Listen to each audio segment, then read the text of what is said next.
I wanted to talk today a little bit about my journey and the things that I've done and learned and how, because I forget a lot of the times where I'm from and where I began this journey, and it's very easy to, like, the more you progress and understand and feel better with yourselves, it's easy to forget where we come from. But it's very important, just as a lesson, not to dwell in the past but to understand it.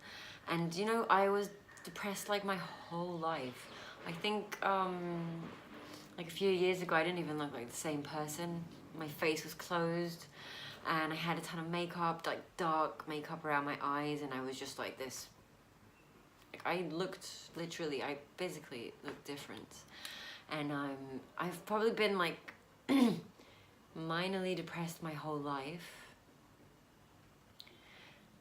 But my actual journey, like this journey, began when I was 25 years old. My boyfriend dumped me out of nowhere, and it hit all my abandonment issue triggers, and I was really severely depressed for about 6 months. And then I started working in the nightlife in Tel Aviv, and I was a bartender. I used to drink a bottle of whiskey a night. I used to have a lot of random sex with random guys without even enjoying it or even remembering most of it.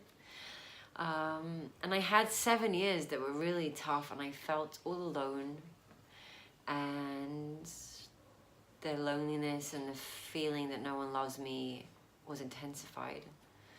And then 7 years later, when I was 32, I met my first teacher, Amanda Ronson, and I learned, I did a transformative alchemy healing course with her. And then I studied with her how to be a healer and to work with alchemy healing with other people. And I did a lot of twin flame work, past life regressions. And then after I worked with her for about a year and a half, I moved on to my current teacher, who's a guy, and I've been learning emotional healing with him through sexual healing and tantric work with energies. And I started doing naked yoga about a year ago, and that completely transformed my life because it took all of the knowledge I had about meditation and healing. It took everything I had until that point, and it helped me drop it into the body. The naked part is the conscious and awareness work that we do there with the inner child, and the yoga is just to reconnect to our body and to our breath. And my body can do things today that I didn't even know I could. And I didn't even do it on purpose. It's like suddenly I'm practicing yoga and then I'm doing this new posture. I'm like, oh my God, I can do it. It's like crazy. And my body is capable of a lot more than I thought it was, including healing itself.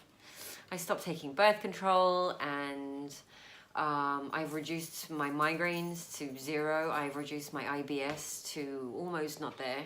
I don't have any PMS pains now. Before, I just have for a few hours. My period has gone down to 1 day. I enjoy orgasmic, ecstatic sex, and I enjoy the blissfulness of orgasms in my everyday life, and the little things and the big things that I do.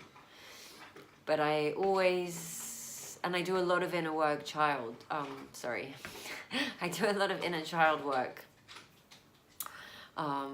every day, which is very important. I do it with people as well. But I think sometimes I suffer from something that's called the spiritual ego, and I feel so enlightened and so happy and so in this big understanding. I forget where I come from or where I came from, and I forget to be humble and modest and grateful. Yesterday I was in this yoga, basically a lot of my depression was because I didn't know what I wanted to do in life. I was like, what the fuck is this all about? This isn't life. I don't want to be part of this ridiculous rat race. They're all running after their own tails. I don't want to be a part of it. And I'm a writer, so I've been writing for a long time. I'm a journalist. I used to write about sex for a national newspaper website. Today, I've tried, with my transformation, my blog is more about self-awareness and conscious work and sexual healing. And, yesterday I was in a naked yoga practice, and a few women came up to me and they were talking to me and telling me how much of an inspiration I am for them, and that I'm the reason they're there, and they follow me, and they're so grateful to have a woman like that to follow and to take inspiration from, and it really made me, you know, humble to have the pleasure and the honor to be in the place I am in, and to attempt to be any kind of inspiration for anyone, for people, for women to actually read me and do something with their lives because of something they read that I wrote. I think it's the most amazing thing I've ever experienced, and I do truly believe that that's why I'm here, to help other women or just people who don't want to be part of the rat race, and they know that there's more to life than this, and just to be a beacon of light for seekers who are looking to go on their own journey.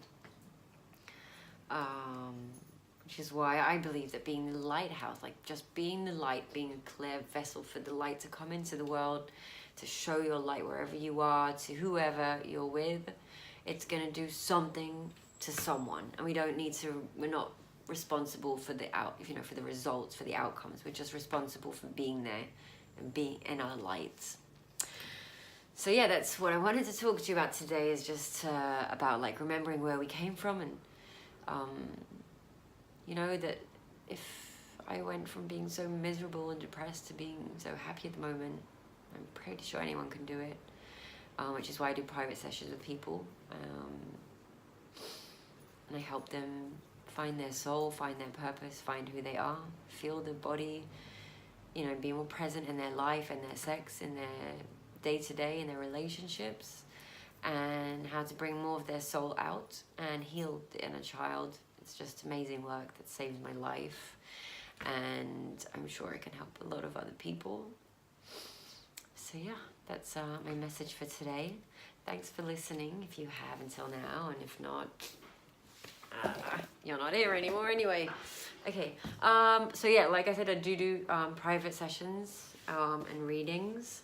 So if anyone wants to work with me, you just need to find a way to email me or text me, and we'll be in touch. And I love you very much.